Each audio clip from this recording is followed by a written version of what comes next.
एक रात मेरी माँ मेरे बेड पर आकर सो गई। मुझे लगा कि मेरी पत्नी है, इसलिए मैंने उस रात अपनी माँ को अपनी पत्नी समझकर वो सब किया जो मुझे नहीं करना चाहिए था। हेलो दोस्तों, मेरी आज की इस कहानी में आपका स्वागत है। मेरा नाम अमित है और मैं भरतपुर राजस्थान का रहने वाला हूँ। यह कहानी मेरी और मेरी माँ की है, जिसने मेरी ज़िंदगी को बदल कर रख दिया। मेरे परिवार में मेरे पिताजी, मेरी माँ और मेरी पत्नी है। तो दोस्तों, बिना देरी करते हुए कहानी शुरू करते हैं। कहानी में अंत तक बने रहिएगा और आप चैनल पर नए हैं तो चैनल को सब्सक्राइब ज़रूर कर लें, ताकि आप लोगों का प्यार और सपोर्ट मुझे यूं ही मिलता रहे। तो दोस्तों, यह बात 2 साल पहले की है, जब मेरी शादी को कुछ ही दिन हुए थे और हमारी ज़िंदगी एकदम हंसी खुशी चल रही थी। मेरे पिताजी की उम्र हो चुकी है, इसलिए वे अब घर पर ही आराम करते हैं और मैं एक कंपनी में जॉब करता हूँ। हमारा एक छोटा सा घर है जिसमें 2 कमरे हैं। एक कमरे में मेरी माँ और पिताजी रहते हैं और एक कमरे में मैं और मेरी पत्नी रहते हैं। मैं सुबह अपने काम पर जाता और रात को 8 बजे घर आता था। जब मैं घर आता तो मेरी पत्नी मेरे लिए खाना लगाती और फिर हम खाना खाकर सो जाते थे। एक रात मैं पानी पीने उठा तो मैंने देखा कि माँ के कमरे से कुछ आवाज़ आ रही थी। माँ कह रही थी, मेरी तो ज़िंदगी ही खराब हो गई थी जिस दिन तुमसे शादी हुई थी। तुमने आज तक मुझे वह सुख नहीं दिया जो मुझे चाहिए था। मैं हमेशा अपना मन मार के सो जाती हूँ। कभी कभी तो मैं तुम्हें कहती हूँ, फिर भी तुम कुछ नहीं कर सकते। तभी पिताजी बोले, अब मेरी उम्र हो चुकी है, अब मेरे बस की नहीं है ये सब। तभी माँ बोली, तुम्हारे बस की थी ही कब, पता नहीं ये एक लड़का भी कैसे हो गया। काफ़ी देर बहस के बाद वहाँ से आवाज़ आना बंद हो गई। फिर मैं पानी पीकर अपने कमरे में जाकर बेड पर लेट गया। मुझे अब नींद नहीं आ रही थी। माँ की बातें मेरे दिमाग में घूम रही थी। मुझे ये तो समझ में आ गया था कि माँ किस बारे में बोल रही थी, लेकिन एक अफसोस भी हो रहा था कि माँ शुरू से ही उस सुख से वंचित रही है। कुछ देर में सोचते सोचते मैं सो गया। अगली सुबह मैं उठा तो मैंने देखा कि मेरी पत्नी किचन में काम कर रही थी और मेरी माँ और पिताजी हॉल में बैठे थे, लेकिन आपस में बात नहीं कर रहे थे। माँ का चेहरा उतरा हुआ था तो मैंने पूछा, क्या हुआ माँ? माँ, आप कुछ उदास लग रही हैं। माँ ने कहा, कुछ नहीं बेटा, बस ऐसे ही। मैं समझ गया, लेकिन मैंने कुछ नहीं कहा और तैयार होकर अपनी पत्नी को बाय बोलने के लिए किचन में गया। किचन में जाकर मैंने पीछे से उसे गले लगा लिया और उससे प्यार भरी बातें करने लगा। तभी मेरी माँ भी किचन में आ गई। माँ को देखकर मैंने तुरंत अपनी पत्नी को छोड़ दिया और वहाँ से निकल गया। जाते वक्त माँ मेरी तरफ हल्की सी मुस्कुराई। अब पूरे दिन मैं काम पर वही सब सोचता रहा। मेरा किसी काम में मन नहीं लग रहा था। तभी मेरी पत्नी का फ़ोन आया और उसने बताया कि मेरे ससुर जी की तबीयत कुछ ठीक नहीं है, इसलिए वह मिलने जा रही है। या तो शाम तक या कल सुबह वापस आ जाएगी। मैंने कहा ठीक है। उस रात को कंपनी में काम ज़्यादा होने की वजह से मुझे देर रात तक काम करना पड़ा और घर जाते जाते मुझे 11 बज गए। जब मैं घर पहुंचा तो देखा कि मेरी माँ बाहर सोफे पर बैठी थी। मैंने पूछा, माँ आप अभी तक जाग रही है?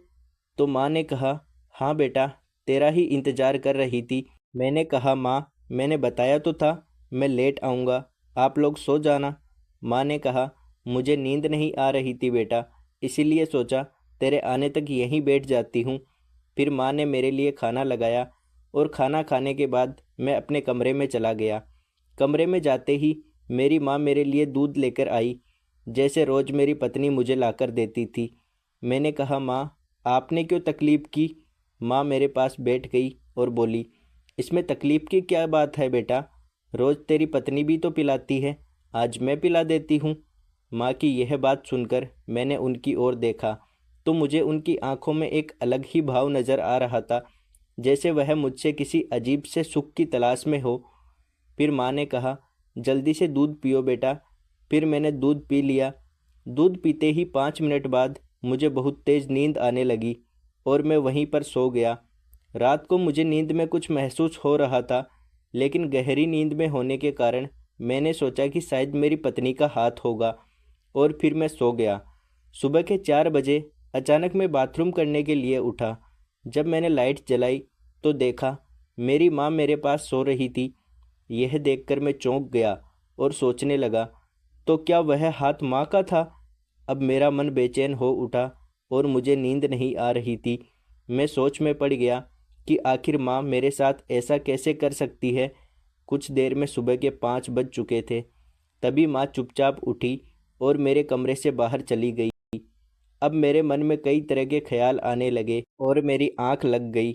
सुबह 7:30 बजे मेरी माँ मेरे लिए चाय लेकर आई और मुझे जगाया। आज मुझे उनके चेहरे पर एक अलग ही खुशी दिख रही थी। वह मेरी ओर देखकर मुस्कुरा रही थी। उनको इस तरह देखकर मैं घबरा रहा था। मैं सोच रहा था, पता नहीं रात को क्या हुआ होगा, क्योंकि मुझे तो दूध पीते ही नींद आ गई थी। तभी माँ के फ़ोन पर मेरी पत्नी का फ़ोन आया, तो उन्होंने फ़ोन स्पीकर पर रखा। फ़ोन उठते ही मेरी पत्नी बोली, क्यों मम्मी जी, मेरा आइडिया काम किया या नहीं? तभी माँ बोली, हाँ अच्छे से किया, अभी उसके पास ही बैठी हूँ और वह भी सुन रहा है। तभी मेरी पत्नी ने कहा, क्यों जी, कैसी नींद आई मम्मी जी के साथ? यह सुनकर मैं और भी हैरान हो गया और सोचने लगा कि मेरी पत्नी को भी यह बात पता है और यह उसी का प्लान है। मुझे कुछ समझ में नहीं आ रहा था। तभी माँ ने कहा, ज़्यादा सोच मत बेटा, रात को ऐसा कुछ नहीं हुआ जैसा तू सोच रहा है। वो तो तेरी पत्नी ने कहा था कि तुझे अकेले रहने में बेचैनी होती है, इसलिए तुझे जायफल वाला दूध दे दूं और तेरे पास ही सोऊं। इसलिए मैंने तुझे जायफल वाला दूध पिलाया और तेरा ध्यान रखने के लिए यहीं सो गई। यह सुनकर मेरी जान में जान आई और थोड़ी शर्म भी आ रही थी। तभी माँ ने कहा, बेटा मैं तेरी माँ हूँ, भले ही तू अब बड़ा हो गया है, लेकिन मेरे लिए तो अभी भी तू छोटा बच्चा ही है और तेरा ख्याल रखना मेरा फ़र्ज है। फिर मुझे एहसास हुआ कि मुझे पूरी सच्चाई जाने बिना ऐसा कुछ भी नहीं सोचना चाहिए था। फिर मैंने माँ से माफ़ी मांगी और माँ ने भी मुझे मुस्कुराते हुए गले लगा लिया। तो दोस्तों, यह थी हमारी छोटी सी कहानी। आपको यह कहानी कैसी लगी कमेंट करके ज़रूर बताएं।